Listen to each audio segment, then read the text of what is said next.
faut pas avoir peur d'aimer, même si parfois ça blesse. On se met en danger quand on aime de toute façon. Mais je pense qu'on passe à côté de beaucoup de choses quand on s'empêche d'aimer.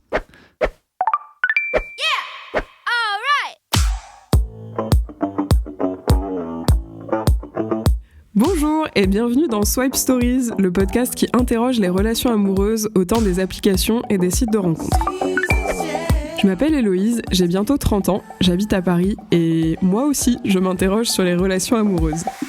À chaque épisode, je pars à la rencontre d'une personne qui utilise ou a utilisé les applications ou sites de rencontres pour vous partager son expérience et sa vision de l'amour.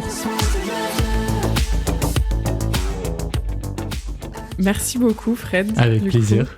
Ça me fait super plaisir que tu sois mon deuxième invité. Le deuxième cobaye. Ce nouveau contenu.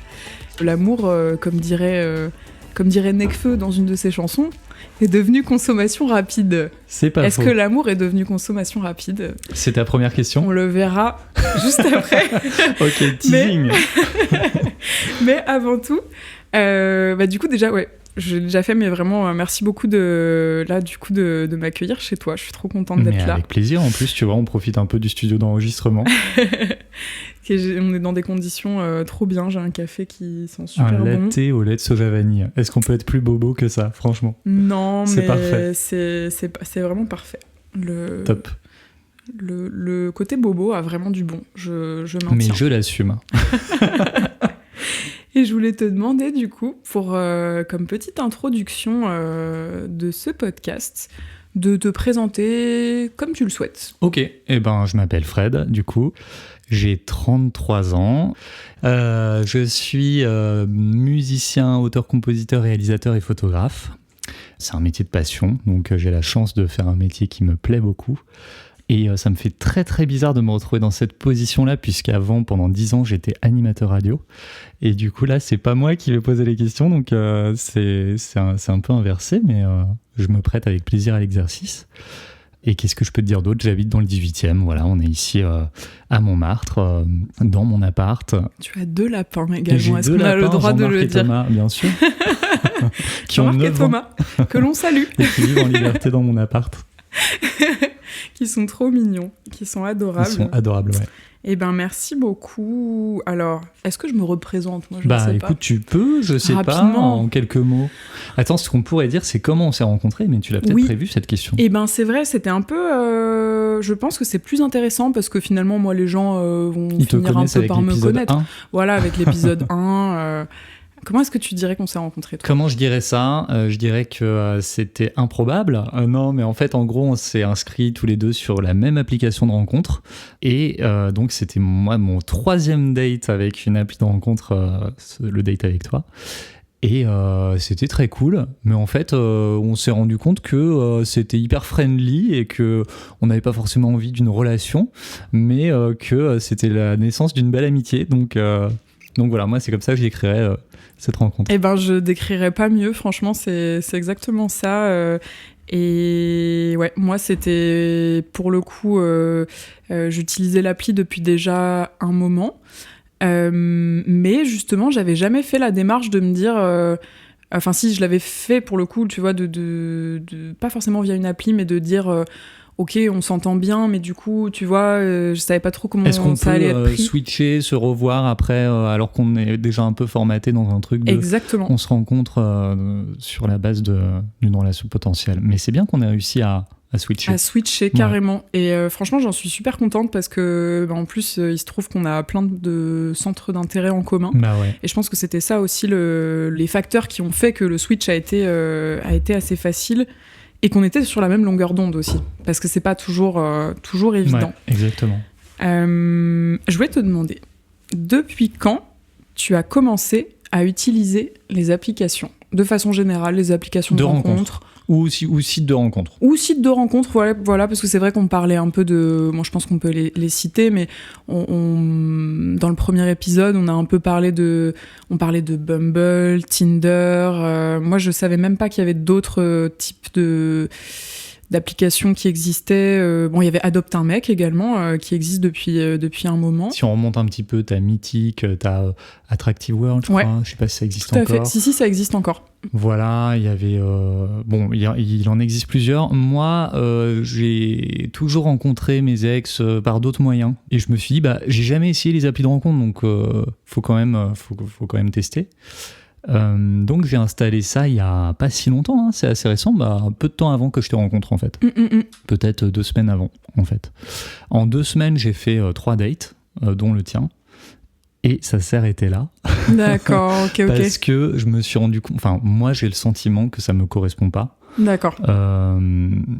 Je suis pas fan du concept, même si j'entends que ça peut être très bien pour certaines personnes, peut-être un peu timides, où il y a de très belles histoires qui sont nées avec les applis de rencontre, mais il y a quand même un facteur hasard assez important.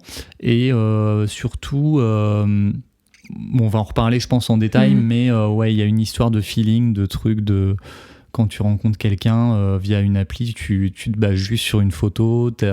C'est difficile de visualiser vraiment la personne, de savoir vraiment si la personne va te plaire, parce que même si elle te plaît à l'écrit, même si ça matche bien, est-ce que tu vas avoir un feeling après ? Il y a plein de trucs, hein. Il y a le parfum de la personne, il y a son attitude, il y a sa gestuelle, j'en sais rien, enfin plein de trucs qu'on conscientise pas forcément, mais qui impacte si la personne nous plaît ou pas, qui nous impacte là-dessus, quoi.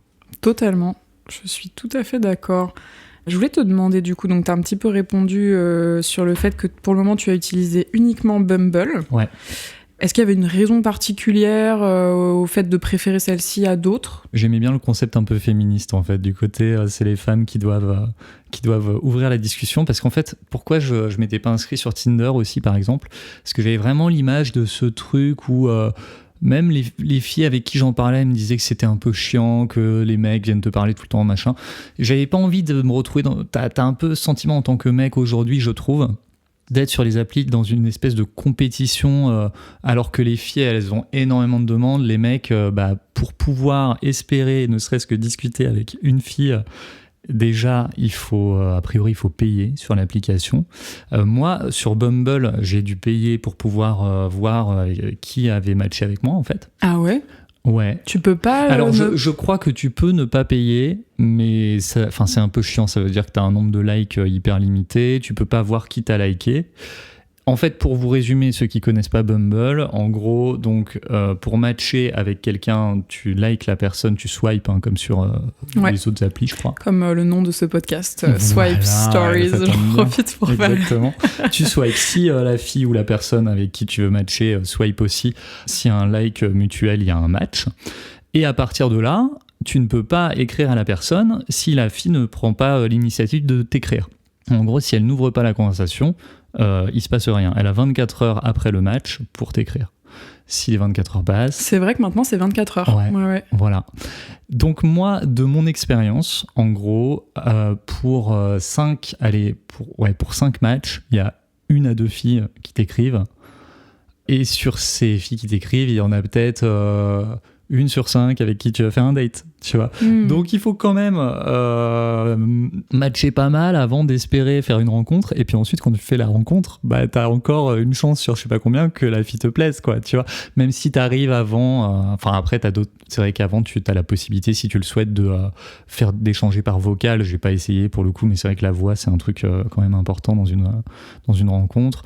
Tu peux éventuellement faire une visio, tu peux éventuellement te rencontrer déjà un peu avant. Moi j'aime bien le côté on se rencontre direct et puis on voit, quoi. Il y a un côté on verra bien, parce qu'il y a un truc aussi de quand tu commences à trop écrire avant, tu crées déjà un peu une relation idéalisée, probablement. Ouais, je sais pas, en tout cas tu t'engages déjà dans un truc, et ça peut t'influencer aussi peut-être après, ouais, c'est vrai. Donc moi j'aime bien le côté on verra bien, et puis, d'accord, tu vois, t'as un peu anticipé, c'était une de mes questions. Ouais. J'allais te demander combien de temps tu t'avais mis en fait généralement avant donc du coup pour discuter finalement, ouais, et connaître un peu la personne avant de la rencontrer in real life, comme on dit maintenant, IRL. C'est ça. On va parler que en anglais, c'est insupportable. Non, mais oui, tu vois ce que je veux dire, en tout cas, de ce petit temps pour se dire, je peux te raconter les 3 dates, si tu veux. Mais avec plaisir. Faisons ça. Donc, la première, on a échangé en anglais, parce qu'elle n'était pas française. Donc, j'ai un peu l'impression d'être dans Emily in Paris. C'était marrant. Gros cliché, tu sais. Génial. Et c'était très cool. Et moi, j'aime bien aussi ce côté échanger avec quelqu'un qui n'est pas de ta culture et tout. Je trouve ça hyper enrichissant. Et j'ai jamais eu de copine d'une autre culture, pour le coup. Donc, d'accord. Mais en tout cas, voilà, on s'est rencontrés assez vite, je crois. J'ai proposé, les 3, je crois que c'est moi qui ai proposé. Pour toi, je sais plus, pour le coup, mais il me semble. J'ai proposé qu'on se retrouve, boire un verre. Donc au bout de peut-être tu dirais une journée, quelques heures. En fait, ouais, je pense la première journée, au bout de vraiment quelques échanges, mais assez rapidement. Hein, très. Pour le coup, la deuxième, je sais que c'était extrêmement rapide. C'était on se plaisait physiquement sur les photos et tout. Je me suis dit, écoute, est-ce que ça te dit on se rencontre direct comme ça. On n'avait quasiment pas échangé, donc c'est un peu risqué. Hein. Enfin, c'est un peu risqué, tu n'as pas grand-chose à perdre. Mais voilà, on s'est rencontrés assez vite. Et pour le coup, donc les 2 premières, j'ai passé des très bonnes soirées. C'était vraiment très sympa, mais il n'y a vraiment rien eu. Et c'est juste qu'elle me plaisait pas plus que ça, et je pense que c'était réciproque. Et toi, ce que j'ai bien aimé dans notre échange à l'écrit, c'est que en fait, assez vite, on a échangé en vidéo, puisque tu fais de la musique et moi aussi. Et je sais plus comment c'est arrivé, mais tu m'as dit à un moment donné que tu faisais de la musique et que tu avais une chaîne YouTube. C'est vrai. Et je t'ai dit, est-ce que t'acceptes de m'envoyer ta chaîne YouTube ? Et du coup, je suis allé te stalker sur YouTube. et je t'ai envoyé une vidéo de moi en train de jouer du piano et de chanter. Qui était super d'ailleurs. La tienne aussi était super. Écoute, on est là pour se complimenter, c'est bien. Mais c'est vrai que t'as raison, ça joue aussi de voir en vidéo, je pense. Il y avait un côté inhabituel où je me suis dit, tiens, ok, elle fait de la musique, on se voit en vidéo et tout. C'était assez cool de faire ça avant de se rencontrer. Et puis voilà, et puis après on s'est rencontrés, et puis il n'y a pas eu le petit feeling, mais voilà. Mais on a passé une super bonne soirée aussi, c'est clair. Et on s'est refait une soirée musique après. Enfin voilà, moi je trouve que pour ça, Bumble, ou les applis de rencontre même, c'est vrai que ça peut être assez cool. D'ailleurs, sur Bumble, il y a un mode BFF, friend. Ouais. Je l'ai utilisé moi. J'ai jamais testé, mais je sais pas ce que ça vaut, mais pourquoi pas. Franchement, je pense que ça... Tu vois, c'est marrant parce que nous, finalement, ça a marché alors qu'on n'était pas du tout sur le mode BFF. Ouais. Moi, si je peux rapidement parler de mon expérience, même si je pense que c'est pas très représentatif, parce qu'en fait, j'ai rencontré une seule personne via justement ce mode BFF. C'était que des filles, d'ailleurs. Le but, c'était de rencontrer plutôt des filles. Et en fait, on s'est vu avec la fille en question. Alors elle est arrivée un petit peu en retard. En fait, elle était très prise par son boulot. Du coup, on avait juste échangé en fait autour d'un verre dans le 17e. Et au final, oui, ça a pas donné grand-chose. En fait, à la suite, je me souviens qu'elle était partie, on n'avait pas tout à fait fini. Du coup, je m'étais retrouvée là un peu toute seule, tu vois. C'était un peu la loose de mon côté, mais en vrai, tu vois, je me suis dit, en même temps, ça fait partie aussi des expériences. Et puis voilà, j'avais essayé, mais là en l'occurrence ça avait pas trop matché. Peut-être mes critères, j'allais dire moi pareil, le fait on aurait peut-être dû discuter un peu plus en amont, j'en sais rien. Ça veut dire c'est un peu comme un date avec un gars en fait, hein. Enfin en tout cas un date amoureux. Il y a moins de critères, mais quand même quoi. C'est ça. Et du coup, finalement, ça n'avait pas abouti, mais franchement, je pense que ça peut être un super bon... Enfin, ça peut aussi être une façon de rencontrer des gens. Je pense aussi pour les personnes qui sont dans des cercles assez fermés de par leur travail, etc., qui ont du mal à sortir de leur cercle d'amis, etc., ça peut être bien aussi les applications pour ça. Moi, j'ai la chance dans mon métier de rencontrer des gens très différents tous les jours et d'être toujours dans l'aventure, quoi. Mais il y a des gens qui ont du mal ou qui sont soit timides, mais soit qui sont enfermés dans un truc, quoi, et qui, du coup, je pense pour ça peut être bien.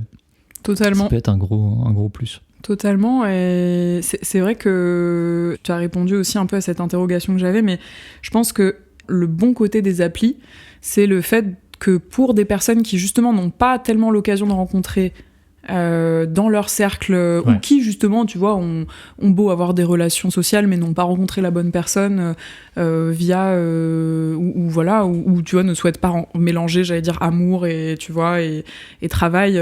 Elles peuvent passer par ces applis justement pour étendre un peu ça et remédier au fait que, typiquement, je prends l'exemple, mais quand t'as terminé tes études, que t'es engagé, que t'es par exemple dans un travail où justement t'as pas forcément l'occasion de rencontrer beaucoup de gens, finalement, ces cercles-là qui habituellement alimentent aussi les rencontres, tu les as plus. Donc en fait, c'est aussi, je trouve que c'est aussi le bon côté de ces applis finalement, c'est que ça permet d'élargir. Alors c'est vrai que dans le premier épisode, on parlait du fait que oui, ça permettait de rencontrer des gens d'horizons très différents. Ouais. Est-ce que tu dirais que toi, ça a été ton expérience en termes de... Tu vois, il parlait presque même de vraiment de mixité sociale. Est-ce que tu partages ce constat ? Je pense que c'est assez vrai parce qu'en fait... tu rencontres les gens sur la base d'un texte assez court, une description très limitée. Parfois, il y en a qui remplissent que la moitié, voire pas du tout. Donc, tu te bases surtout sur des photos, ce qui n'est pas forcément bien. Mais c'est vrai que du coup, tu es amené à rencontrer des gens d'horizons très différents, de par le principe, en fait, qui soit géographique. Après, oui, tu as l'application Happen. Ouais. Où c'est le principe de croiser des gens. C'est ça. Alors apparemment, on m'en a parlé plusieurs fois. Fruits aussi. Il y a Fruits, il y en a pas mal. Ouais. Il y a Happen, Fruits. Je pensais à ça, peut-être justement si tu veux essayer de rencontrer aussi des personnes. Je crois que c'est plutôt des anglo-saxons, mais même un peu de l'étranger. J'ai cru comprendre qu'il y avait Hinge aussi. Je sais pas si tu as déjà entendu parler. Mais écoute, et j'y pensais parce qu'on en parlait un peu pendant le premier épisode. Ça se fait de plus en plus et il y a de plus en plus de Français aussi qui sont sur l'appli. Mais ouais, les histoires de géolocalisation, Happen, apparemment, en fait, c'est pas vraiment que tu croises. De ce que j'ai compris, peut-être Happen démentira, mais d'après ce que j'ai compris, c'est aussi quand même des questions de... Parce que finalement, avec le portable, j'allais dire, c'est des questions d'identification. C'est un peu le même fonctionnement quand même que les autres finalement. De ce qu'on m'a dit. Après... je suis preneuse s'il y a quelqu'un de Happen qui veut... tu auras sans doute un invité. Faire un débat ou m'expliquer comment font les spécificités de l'appli, ce serait super intéressant. Mais apparemment, c'est ça. Et Tinder, moi, j'ai jamais utilisé. C'est vrai que du coup, en l'occurrence, je peux pas trop... mais j'avais plutôt eu les mêmes échos que toi, c'est-à-dire le côté... j'avais l'impression que c'était moins sérieux. Et je rebondis sur ce que tu disais aussi par rapport l'inversion des rôles, finalement, et le fait que ça soit le côté un peu féministe de... Ouais, mais je trouve ça cool. Bah ouais, on en parlait. Ouais. Mais en même temps, tu t'aperçois que justement, il y a qu'une fille sur 5 qui t'écrit après un match. Donc, est-ce que c'est juste qu'elle a envie de savoir qu'elle plaît et qu'elle laisse le match comme ça ? Est-ce que c'est encore parce que c'est pas forcément naturel pour elle d'aller aborder un mec ? Ouais, il y a sans doute de ça aussi. Sur le principe, c'est bien, mais dans les faits, dans la réalité... Toi, tu trouves que c'est un peu frustrant, quoi, du coup, finalement Moi, je trouve que le principe est bien, qu'il faut l'encourager, mais je trouve qu'on est juste dans une période charnière où, même dans la séduction homme-femme, dans la vie, quoi, il y a ce truc un peu compliqué aujourd'hui, je trouve. Parce que, en tant que mec, de mon expérience, j'ose moins aller aborder une fille parce que j'ai pas envie d'être relou. Et en même temps, il n'y a pas tant de filles que ça qui te font vraiment comprendre que tu leur plais.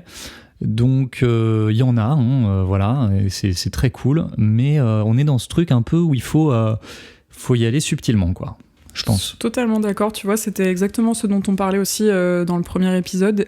Pierre, du coup, il me disait, ah oui, en fait, c'est finalement, t'abordes avec une phrase comme tu pourrais aborder dans la rue. Et donc justement, dans la rue, ouais, c'est touchy, quoi. Tu vois, c'est ça. Et après, la discussion est partie là-dessus. En ce moment, il y a des campagnes aussi de sensibilisation justement dans le métro par rapport au harcèlement de rue et tout.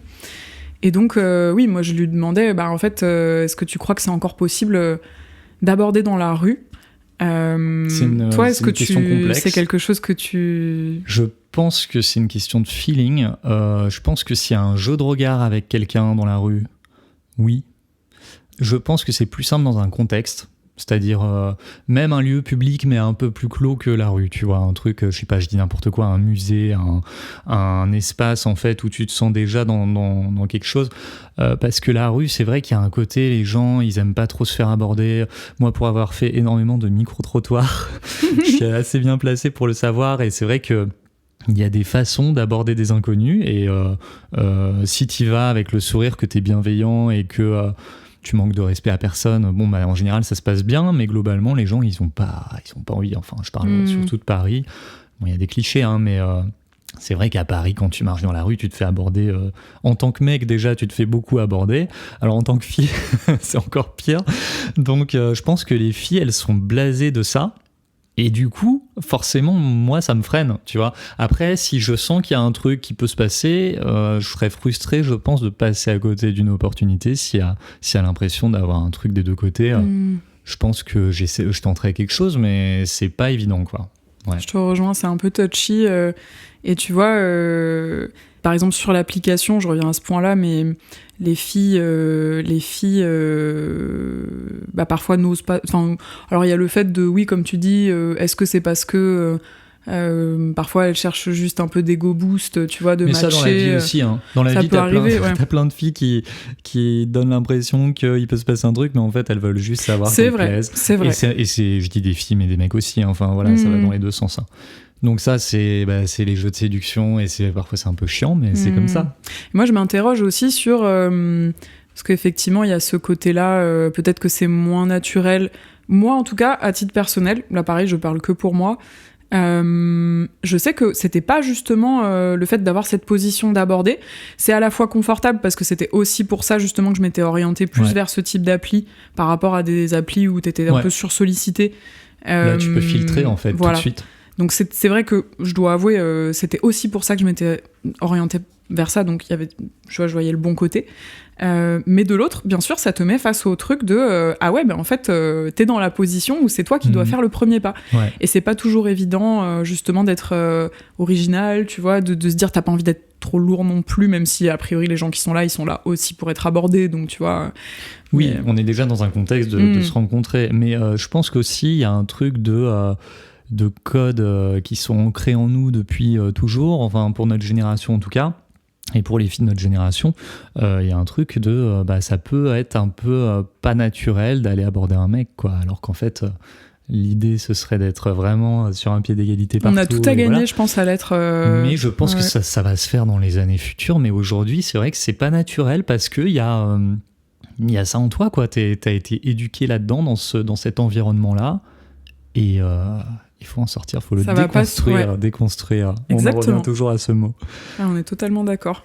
Et c'est pas si évident. Moi, je m'en rends compte parce que tu sais, parfois on a beau se croire un peu féministe, ou tu vois, ou on croit qu'on a déconstruit pas mal de choses, et en fait, on se rend compte que dans la réalité, dans la pratique, c'est pas aussi simple que ça, justement. C'est pas aussi simple que ça, et ça va se faire petit à petit, mais on peut pas vouloir. Tu vois, typiquement, moi, ce que tu disais, le fait que ça soit les hommes, par exemple, qui soient plus, du fait de la construction de l'appli, du modèle, plus incités à payer par rapport aux femmes, parce que ça, c'est quand même quelque chose que j'ai beaucoup vérifié en discutant autour de moi. Ben, ça me choque un peu. Enfin, je trouve que c'est pas... En fait, on peut pas vouloir l'égalité, tu vois, le beurre et l'argent du beurre, et ça, je trouve que c'est pas tout à fait normal. Donc, est-ce que l'algorithme est construit comme ça, ou est-ce que c'est les utilisateurs qui font ça ? Après, il y a peut-être une question de nombre d'utilisateurs aussi, je sais pas, peut-être qu'il y a un pourcentage masculin plus important, mais c'est vrai que moi j'aurais pu ne pas payer, normalement tu peux aussi, mais c'est juste un peu plus relou à utiliser, et je me suis dit, quitte à tester une appli, autant tester à fond, je teste un mois, je paye un mois, et puis j'essaye, et puis voilà quoi. Et là pour le coup, j'ai désinstallé. Oui, puis quelque part, j'allais dire, c'est un peu normal aussi qu'il y ait un business model, hein. À un moment, il y a des gens qui travaillent dessus, donc voilà. Mais totalement. Mais en effet, à ce moment-là, que ça soit peut-être un peu plus égalitaire, tu vois, parce que sinon, on va revenir au modèle tu vois, de un peu où la femme est finalement un produit d'appel, mais c'est pour un peu comme en boîte de nuit où on dit, en fait, c'est gratuit. Et alors, je comparerais pas quand même, parce que c'est pareil, sur Bumble, finalement, moi aussi, je pourrais payer si je voulais. Alors, sur d'autres applis, je pense que... Je sais pas quel est le modèle un peu sur d'autres applis, mais Je pourrais payer pour avoir, tu vois, effectivement, voir plus de monde, avoir l'option, tu sais, de revenir en arrière quand tu peux rematcher quelqu'un, justement, avec qui t'as perdu l'occasion de discuter. Moi, ça m'était arrivé récemment. J'étais un peu... j'ai fait, oh mince! En fait, je m'étais pas rendu compte que le truc avait passé et il y avait quelqu'un avec qui j'aurais bien discuté, puis finalement, ça s'est pas fait. Mais je dois avouer que, du coup, c'est vrai que tu te dis, il y a un côté où tu te dis, mince, en fait, on paye déjà tellement de choses dans ce monde et maintenant, il faut même payer pour, payer pour rencontrer l'amour. Bah ouais. C'est un peu le principe de ces applis quand même. Ouais. Et tu vois, je pensais à ça aussi parce que tu disais, donc sur Tinder, effectivement, t'avais plutôt une image pas très sérieuse. Moi, j'ai 2 anciens collègues une ancienne collègue qui a rencontré son copain. Alors, elle avait fait un petit peu ce que tu disais, elle avait beaucoup filtré, vu des vidéos. Enfin, tu vois, elle avait vraiment... Truc, quoi. Ah bah, en fait, peut-être sur, je sais pas, 50 personnes matchées, elle devait en avoir rencontré 5, tu vois. Donc, elle avait vraiment bien écrémé. Mais du coup, elle a rencontré son copain actuel, son mec actuel, avec qui elle est depuis 1 an. Et j'aimerais bien l'avoir dans le podcast, mais ça, c'est un autre sujet. Je vais essayer de leur demander. Non, mais je pense qu'effectivement, il y a la possibilité de rencontrer quelqu'un. Et puis, après, comme je disais, il y a quand même une partie de hasard aussi, parce que tu as toute une partie que tu peux pas savoir à l'avance. Mais si effectivement tu filtres un peu en amont, t'augmentes tes chances de rencontrer quelqu'un avec qui ça peut marcher. Mais aujourd'hui, j'ai quand même un peu l'impression que c'est... un peu comme quand t'es étudiant et que tu cherches un appart, tu vois. C'est un peu... Quand t'es un mec, en tout cas, c'est un peu une galère. Ouais. Comme si t'es un mec qui cherche un appart et qui a pas de CDI. Voilà, t'as pas de CDI, c'est ça. T'es en galère. Ouais, je vois ce que tu veux dire. C'est vrai que c'est pas forcément évident. Moi, c'est beaucoup le retour que j'ai. Et puis, typiquement, moi, c'était marrant parce que j'en avais discuté avec un pote aussi et pas du tout pour les mêmes raisons. On vivait pas très bien le fait de, tu vois, de beaucoup... Enfin, moi, c'était plus le fait d'enchaîner mais que ça marche pas. Donc, plus de la quantité et pas forcément... pas forcément la qualité, c'est un peu méchant parce que évidemment que non, c'est pas aussi simple que ça, mais en tout cas pas de résultats escomptés. Alors que lui, c'était plus le fait une espèce de sentiment de pas, enfin tu vois, que ça finissait par être un peu même un peu blessant quoi pour son ego, de se rendre compte que en fait oui, il y avait très peu de gens avec qui il matchait. Par semaine, tu vois, et on n'avait pas du tout le même, en tout cas par rapport à la quantité, je parle, on n'avait pas du tout le même retour d'expérience. Pour autant, je crois qu'il a fini par rencontrer quelqu'un, donc ça finit par se faire, mais je sais même pas si c'est via une appli. Puis je trouve qu'il y a quand même un côté contrainte aussi, tu vois, il y a un côté un peu chiant à utiliser, quoi. C'est un peu, tu fais un espèce de shopping, enfin ça rend le truc un peu moins sympa. Bon, je dis pas que c'est facile de rencontrer quelqu'un dans la vie, hein, mais c'est quand même beaucoup plus facile quand ça se passe dans la vie que quand t'es sur une appli en train de chercher quelqu'un comme si tu cherchais un appart, tu vois. Il y a vraiment ce truc, c'est un peu décourageant, je trouve. Tu trouves que moi, en tout cas, moi c'est vrai que je trouve que ça casse un peu la magie, quoi. C'est ça, en fait. Ça, j'entends. Après, peut-être que la magie, elle peut se faire après, mais voilà, il y a quand même un truc un peu magique dans une rencontre, quoi. C'est vrai. Du coup, moi, j'entends ce que tu dis sur la magie de la rencontre, et c'était ça qui était justement un des freins au départ pour moi au fait d'utiliser. Il y avait ça, et je dirais une petite part d'ego aussi, tu vois, où tu te dis, quand même, je peux rencontrer des gens à d'autres, peut-être avoir avec d'autres occasions. Je pense qu'après, la rencontre, elle peut aussi se faire... il y a quand même des contre-exemples au fait que ça peut marcher, quoi, tu vois, quand tu vois que t'as des gens, finalement... Moi, j'ai un exemple, justement, je te parlais tout à l'heure d'une amie qui était en Belgique. Elle a rencontré son copain aussi via Appen, et ils sont ensemble depuis, je crois, plus de 2 ans. Donc, heureusement... en fait, je pense que... non, je pense que c'est quand même assez vérifié. En tout cas, par mon entourage proche, il y a de plus en plus de couples quand même qui se sont créés via les applis. Donc après, sans doute, il y a peut-être pas cette magie, mais j'allais dire, dans certains cas, ils rencontraient pas non plus dans la vraie vie. C'est ça. Non, mais donc c'est pour ça, il y a le pour et le contre, et je pense que ça dépend aussi des types de profils. Je pense qu'il y a des gens à qui ça convient et d'autres où c'est... Enfin, moi, je me suis rendu compte en l'essayant que j'ai le sentiment aujourd'hui, alors peut-être que je changerai d'avis, hein, mais j'ai le sentiment que ça me correspond pas aujourd'hui. Et est-ce que tu penses qu'il y aurait des améliorations, justement, que les concepteurs d'appli, tu vois, pourraient faire, qui pourraient te convaincre, toi? Si jamais, par exemple, on disait l'appli, je sais pas, t'as une baguette magique justement, et si tu pouvais changer le fonctionnement. Je pense qu'il y a beaucoup d'initiatives qui sont mises en place, et comme il y a un peu de concurrence entre toutes ces applis, j'ai l'impression qu'ils essayent quand même d'innover, de proposer des trucs. J'ai vu que Bumble, il proposait aussi des dates en vrai, je crois, des sessions où tu peux rencontrer des gens en physique et tout ça, c'est plutôt cool. Je pense que ça va continuer d'évoluer. Si on prend les épisodes de Black Mirror ou tous ces trucs-là, on voit qu'il y a plein de possibilités avec les applis, et sans doute avec l'intelligence artificielle et tout ce qui se fait en ce moment. Bon, je sais pas si on va aller vers du positif, j'en sais rien. Mais voilà, après, aujourd'hui, est-ce que j'ai une amélioration à proposer ? Là, comme ça me vient pas, mais ouais, essayer de remettre un peu de réel dans tout ça, mais c'est pas simple, quoi. Ok, super intéressant.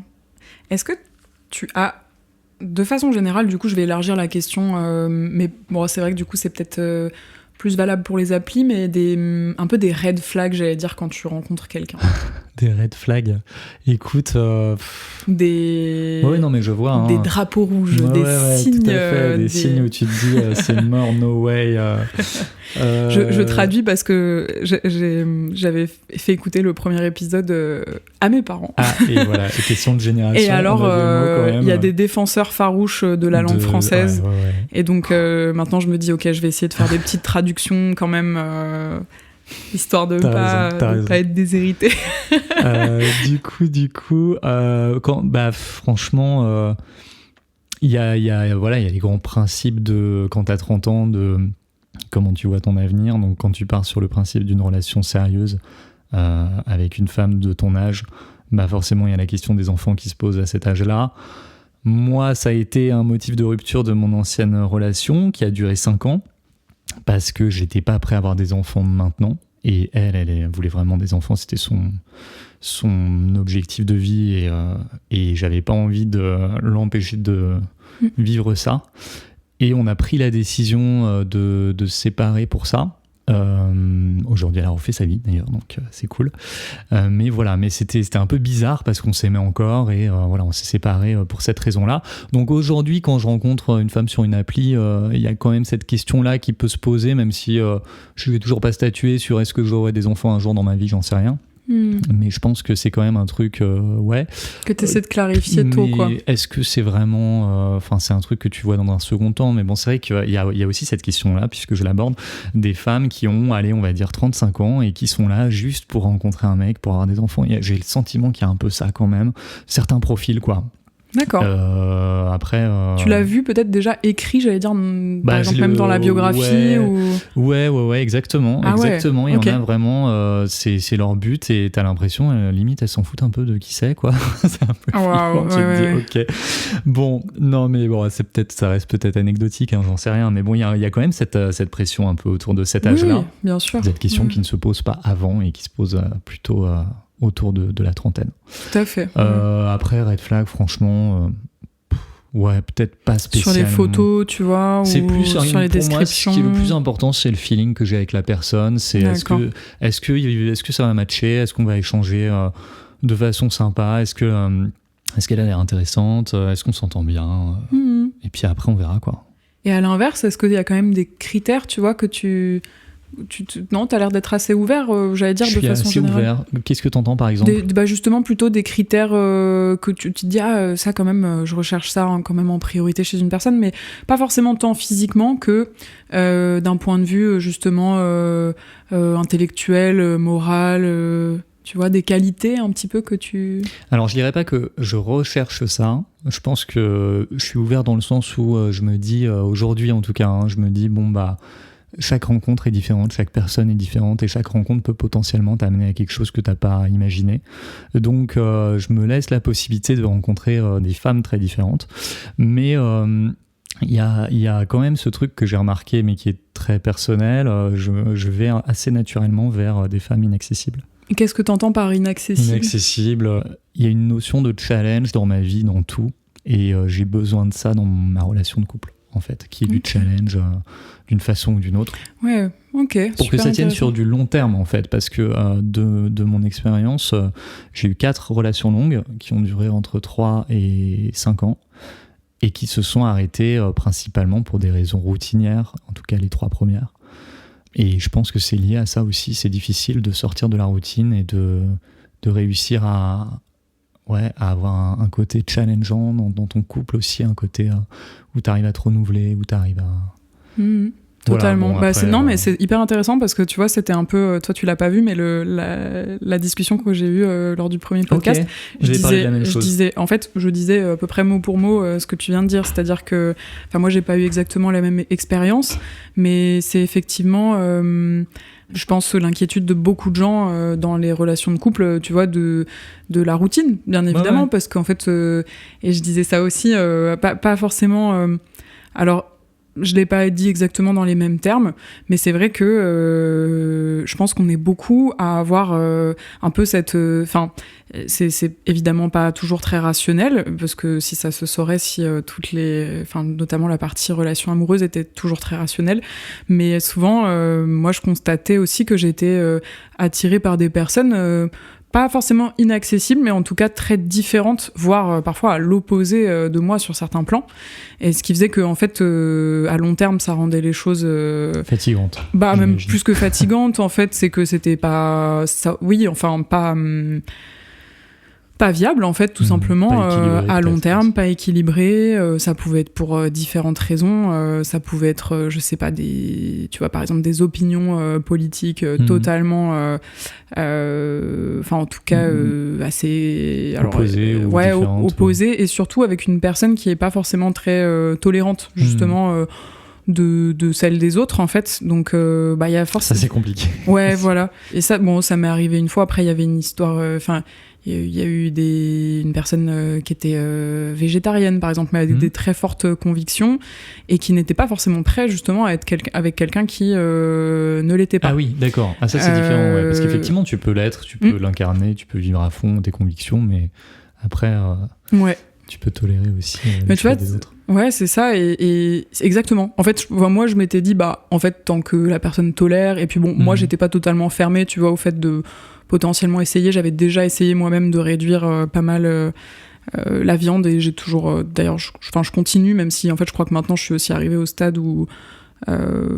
finalement, je souhaite pas la supprimer, en fait. Je pense qu'on essaie tous de faire des efforts, mais sur cet aspect-là, en tout cas, moi, j'étais pas prête à supprimer. Alors c'est un élément parmi d'autres qui a fait que voilà, mais c'est vrai que du coup je constatais quand même que j'allais vers des gens qui du coup par certains aspects pouvaient effectivement avoir des côtés que je trouvais très bien mais qui avaient quand même des caractéristiques qui faisaient, tu vois, donc quelque part on cherche tous, je pense, un peu un certain challenge, peut-être plus certain que d'autres, mais il y a la notion de si c'est trop, et finalement ça beaucoup sont d'accord là-dessus, mais si c'est trop facile, tu vois, il y a un côté où parfois... Ouais. Ah bah là, on en arrive à je te suis, tu me fuis, etc. Ouais, c'est un peu ça. Mais la question du désir, elle est très complexe. C'est hyper frustrant pour moi, en tout cas, de vivre ça, parce que c'est vrai que j'ai un peu cet idéal de rencontrer la femme de mes rêves et de rester avec elle toute ma vie. Voilà, c'est vraiment le gros cliché, mais j'aimerais bien, en fait, trouver un équilibre avec quelqu'un et puis voilà, pas avoir ce truc de... c'est vrai que le désir, c'est un truc que tu maîtrises pas. Et après, t'acceptes ou non de vivre dans un truc plus d'attachement, plus de routine, plus de confort. Ça peut être un peu péjoratif, mais voilà, évidemment, la relation se transforme et ça peut rester une très belle relation. Mais moi, j'ai ce côté, j'aime bien quand même vivre mes relations avec passion, vivre à fond, vivre avec amour et à 200%, quoi. Et forcément, il y a un côté, au bout d'un moment, ça peut s'épuiser. Totalement. Mais quelque part, c'est courageux aussi de dire tu prends la décision de quitter la relation. Quand, tu vois, typiquement, même dans des cas où tu sais que t'aimes encore la personne, mais que en fait, ça va pas le faire. Il y a beaucoup de gens qui choisissent, tu vois, au contraire, de rester dans quelque chose de confortable, mais qui finalement, en fait, déjà va finir par, je pense, ne plus l'être, ou en tout cas...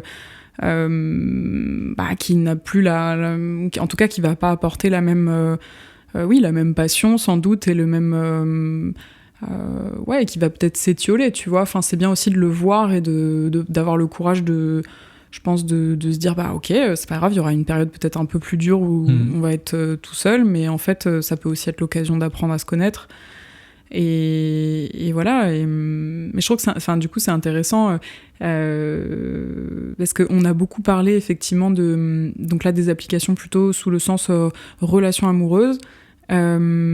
C'est vrai que du coup, toi, tu recherches, tu disais, parce que j'allais te demander, est-ce que tu sais ce que tu recherches, mais du coup, tu disais, voilà, tu as répondu à la question. Est-ce que, en gros, tu veux juste des petites histoires, ou est-ce que tu veux vraiment... Non, bah ouais, moi, je suis plutôt sur ce truc de vouloir rencontrer quelqu'un pour longtemps, quoi. Même si tu peux pas vraiment le dire à l'avance, en fait. Ça, c'est mon idéal. Après, si c'est une histoire qui doit durer un soir ou qui doit durer une semaine, ou voilà, c'est l'avenir qui nous le dira, quoi. Mais il y a un truc tu vis l'instant présent avec la personne et puis tu vois où ça te mène. Et je pense qu'après, c'est peut-être une de tes questions, je sais pas, mais je pense que par amour, t'es prêt à faire beaucoup de choses, t'es prêt à accepter beaucoup de choses. Et je dis ça parce que l'année dernière, pour le coup, j'ai rencontré une fille où j'étais, elle me plaisait beaucoup, quoi. Et on était dans un truc de non-exclusivité. Ah, ok. Et ça, tu vois, encore une fois, je suis hyper ouvert. Mais il y a ce truc quand même entre ce que tu as envie d'être et les codes dans lesquels tu as baigné, la réalité du truc. Mais en soi, j'aurais accepté ça vraiment, je pense, sur du long terme avec elle. Ok. C'est un truc, je me suis dit, bah écoute, si la relation... Enfin, je préférais ça. T'aurais été prêt à accepter, Ah ouais, quoi. franchement, je pense que quand tu as vraiment quelqu'un qui te plaît, t'es prêt à accepter des trucs aussi qui vont parfois, c'est peut-être pas bien, je sais pas, mais qui peuvent aller pas à l'encontre de tes valeurs, mais il faut rester dans ses valeurs, mais il faut mais te sortir de tes codes traditionnels, quoi. Ok. Ouais, j'y pensais parce que c'était par rapport au, tu vois, quand je disais la recherche, c'était plus c'était par rapport au, tu sais, un peu justement aux petites cases qu'on met sur Bumble ou sur d'autres applis type. Oui, complètement. Ouais. Moi, j'avais mis on verra. Voilà. Voilà. Ouais, parce que je trouve que ça résume bien, en fait. C'est vrai que tu peux pas savoir à l'avance, quoi. Et il y en a plein qui mettent relation amoureuse ou à la limite ceux qui mettent coup d'un soir, bon, tu te dis ok, au moins t'es oui, fixé, mais rien de très sérieux. Ou je sais plus comment ça s'appelle, c'est ça. pardon. Ouais, mais... c'est la même chose, rien de très sérieux. Mais j'aime bien le côté, on verra bien, quoi. Ouais. Ça peut devenir une amitié, tu vois. Mais t'étais ouvert du coup totalement au fait que de non-exclusivité. Et ça, c'est vrai que c'est pas forcément le cas de tout le monde. Ça prouve que finalement, oui, comme tu dis, quand tu tiens à une personne, ou en tout cas quand une personne te plaît, tu peux peut-être parfois un peu remettre... L'important pour moi, c'est de définir les choses et de pas... hésiter à mettre des mots sur les choses et de définir la relation quelle qu'elle soit, en fait, parce que ce que j'aime pas, c'est être dans un truc qui est flou, où tu sais pas vraiment, où t'es avec quelqu'un sans l'être. Il y a beaucoup de gens dans mon entourage qui sont dans cette situation. Je trouve que c'est très difficile parce que du coup, t'es pas un couple, t'oses pas dire que t'es en couple, mais... t'es pas non plus sex friend, t'es dans un truc, on se dit les choses à moitié, et je trouve que ça c'est par rapport à ma façon de fonctionner dans mes relations, j'ai du mal avec ça parce que pour moi c'est important de se dire ok, on se voit juste comme ça, ok, mais dans ce cas c'est quoi parce qu'à la limite le fonctionnement du couple traditionnel on le connaît, on sait que c'est l'exclusivité, on sait que c'est défini comme ça et c'est assez facile parce que on connaît ce statut-là assez bien. Mais les nouveaux, entre guillemets, les nouveaux statuts, il faut les clarifier. Et c'est vrai que ça, c'est un peu complexe parce que dès qu'on veut sortir un peu de cette notion de couple, moi, je suis pas forcément contre, mais c'est vrai que c'est important de dire, ok, mais qu'est-ce qu'on fait ensemble ? Qu'est-ce qu'on a le droit de faire ensemble ? Qu'est-ce qu'on fait séparément ? Qu'est-ce qu'on se dit ? Qu'est-ce qu'on ne se dit pas ? Totalement, ouais. Voilà, du moment que ça reste dans une relation de respect, d'honnêteté, de bienveillance, je pense que c'est possible d'accepter ces choses-là, mais ça dépend de la personne. Super intéressant. Moi, j'avoue que là-dessus, justement, je suis toujours un peu dubitative parce que, comme tu dis, oui, c'est important que ça soit fait dans la bienveillance, etc. Mais moi, j'ai quand même le sentiment qu'il y a toujours... après, tu me diras, même dans une relation de couple aussi, ça peut arriver, mais j'ai l'impression que t'as quand même pas mal de cas où les personnes consentent à faire ces efforts-là. Mais bon, finissent quand même par souffrir, tu vois, alors, de ce fait-là, quoi. C'est pas faux non plus, et ça rejoint ce que je te disais sur c'est des codes qui sont ancrés en nous, c'est qu'on a beau se dire ok, on veut être comme ça, c'est un vrai travail sur soi, ça peut vraiment faire souffrir parce que quand t'aimes quelqu'un, bah ouais, est-ce que t'es prêt à accepter, enfin en plus surtout dans la période où t'es vraiment complètement à fond et que t'es pas encore totalement avec la personne et tout, tu te dis bon, j'ai pas trop envie qu'elle voie quelqu'un d'autre ou quoi, mais en même temps c'est un travail sur soi et je me dis bah pourquoi pas si la situation s'y prête, s'il y a un équilibre, si on arrive à trouver un équilibre en fait cette situation. Je pense dans toute situation, si tu trouves un équilibre, ça va. Si effectivement t'es dans un truc complètement déséquilibré, par exemple, il y a une des deux personnes qui ne voit pas d'autres personnes, voit personne, et l'autre qui en voit des différentes toutes les semaines. C'est clair. Bon, je pense que c'est probablement compliqué quoi. Mais totalement. Tu me fais repenser à ça, mais j'avais rencontré, je vais pas dire son nom, mais un musicien justement. Qui était marié en fait et c'était clair avec sa partenaire en fait, enfin sa femme du coup, que voilà, il voyait d'autres personnes, mais il voyait même d'autres personnes, c'est comme j'allais dire un couple échangiste quoi en fait, il voyait d'autres personnes ensemble. Même ensemble. Et eux ils disaient que ça avait lui il disait que ça avait vraiment renforcé leur couple. Alors s'ils trouvent un équilibre là-dedans et qu'ils sont tous les deux sur la même longueur d'onde là-dessus, je pense qu'il y a un truc un peu j'ai pas envie de dire de conneries non plus, hein, mais dans la nature humaine, de rencontres, de désirs, etc., est-ce qu'on est vraiment programmé dans la nature humaine pour être vraiment toute sa vie avec la même personne, ou est-ce qu'on a besoin de rencontrer des personnes différentes, et est-ce que c'est pas justement la société, voire même peut-être dans le passé la religion, qui ont ancré ces codes-là de monogamie, etc., qui nous ont enfermés dans ces choses-là, et donc ces codes qu'on a depuis l'enfance, de par le cinéma, de par nos parents, de par nos grands-parents, de par plein de choses qui nous ont formatés là-dedans. Mais c'est vrai que si tu essayes de déconstruire ça, de voir le truc de façon totalement objective, tu te dis peut-être que ça vaut le coup de s'intéresser à déconstruire tout ça. Est-ce qu'on en est vraiment capable? C'est une autre question. C'est ça, et est-ce que tout le monde le veut? Parce qu'en fait, il y a des gens qui vivent très bien comme ça, qui n'ont pas besoin de forcément vivre non plus des émotions hyper intenses. Il y a ça aussi, qui sont très bien dans quelque chose de monotone, qui peut être très agréable aussi quand tu trouves un équilibre. Donc je pense que c'est propre à chacun, à chaque période de sa vie, c'est très subjectif. Et finalement, avec une seule et même personne, tu peux aussi vivre des émotions assez intenses, et simplement, peut-être la difficulté, c'est de se réinventer à des phases différentes, et c'est fait pour certains, c'est pas forcément fait pour d'autres. Mais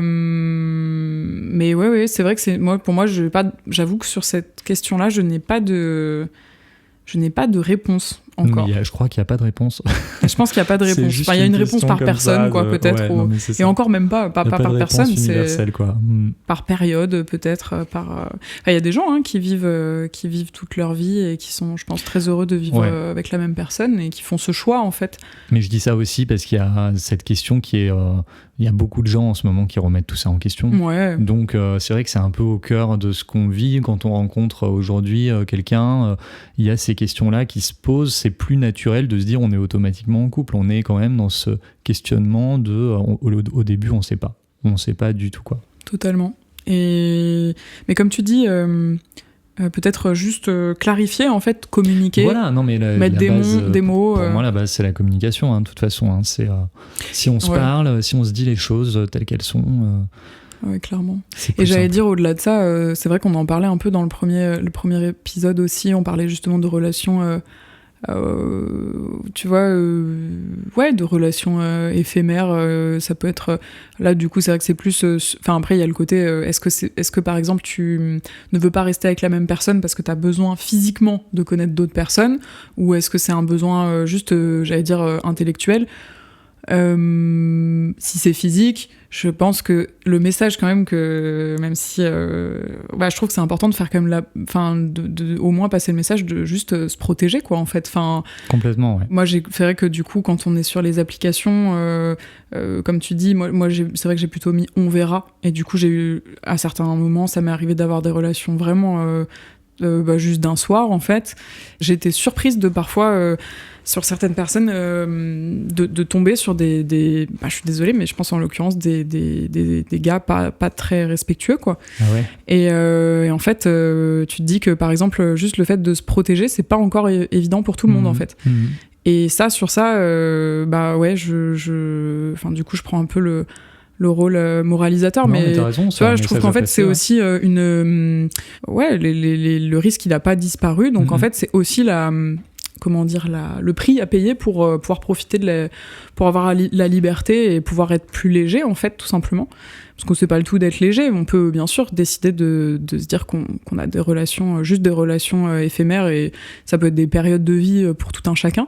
Mais juste protégez-vous, en fait, parce que bah voilà, il y a encore un risque. Quand t'es et testez-vous régulièrement. Tu peux faire des tests régulièrement. Moi, j'ai fait il y a pas longtemps un bilan complet MST. Ouais, super donc, important. C'est bien parce que comme ça, si on te demande, tu peux le montrer, tu peux voilà.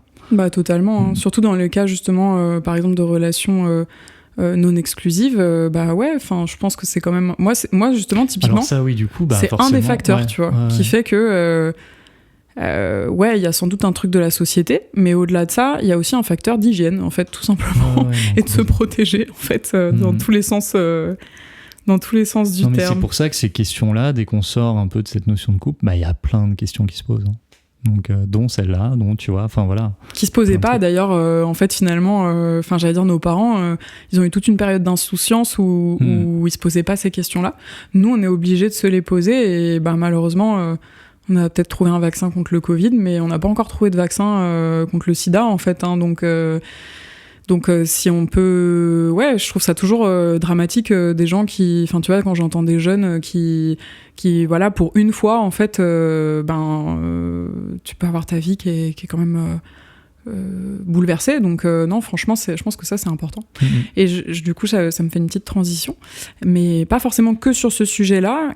Quel conseil tu donnerais justement à un jeune ou une personne, tu vois, qui d'ailleurs jeune ou pas jeune, mais en tout cas un nouvel utilisateur d'application. Voilà, d'application de façon générale pour justement un peu peut-être se protéger. Ah, pour se protéger plutôt. Alors c'est ça le sens de ta question. Ouais, alors c'est se protéger au sens large, mais tu vois peut-être éviter, enfin ouais, se protéger, tu vois, que ça soit moralement, physiquement. Bah déjà, il y a une question de consentement de base.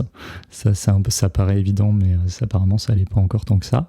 Donc voilà, donc comme tu disais tout à l'heure, filtrer au maximum, filtrer par la discussion, par...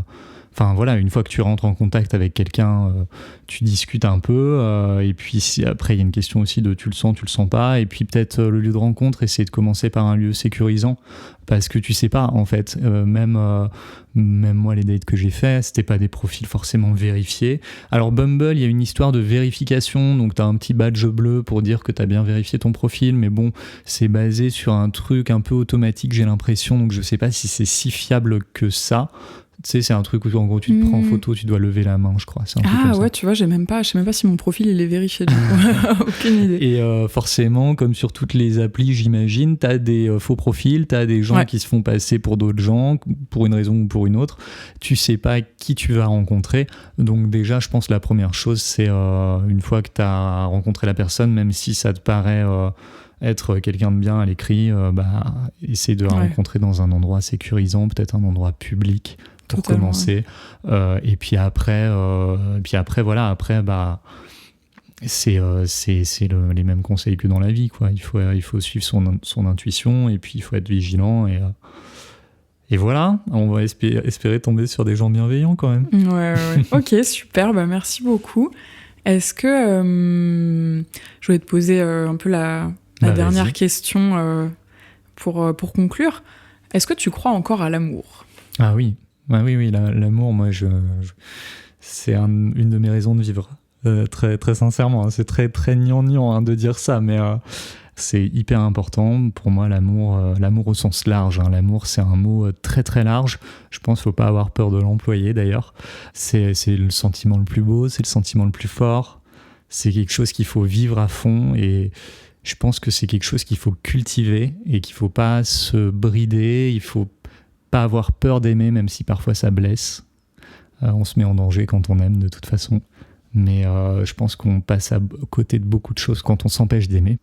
Donc non, pour moi évidemment, l'amour c'est j'espère le vivre toute ma vie, tout au long de ma vie, de plein de façons différentes. Super, écoute, merci beaucoup. On a des super micros, le son est cool, donc j'espère que que ça vous aura plu. Je pense que ce serait cool qu'on mette le lien peut-être vers ton Instagram. Avec plaisir. Mon Insta, c'est Studio Fred H, tout attaché, Studio Fred H. Ouais. Et mon site, c'est fred-h.com. Eh ben génial, allez regarder et faites appel à lui si vous avez des projets. Du coup, c'est ça, audiovisuel. En fait, je fais photos, vidéos, podcasts. Pour le coup, je réalise plutôt maintenant. Je suis moins derrière le micro. Je réalise des podcasts natifs pour des particuliers comme des entreprises, des associations, des institutions. Et puis, je fais de la photo de quasiment tout type, de la vidéo. Et puis, à côté, je prépare un projet d'album en musique, en chanson française. Voilà. Génial. Et franchement, allez écouter, c'est génial. Et merci. moi, j'ai déjà entendu, donc franchement, vraiment, t'as beaucoup de talent, je pense. Donc, toi aussi, vraiment, écoute, on est encore à se complimenter. Et je souhaite plein de succès à ton projet de podcast. J'espère qu'il va bien marcher. Merci beaucoup. Merci Louise. À bientôt. Ouais. À bientôt.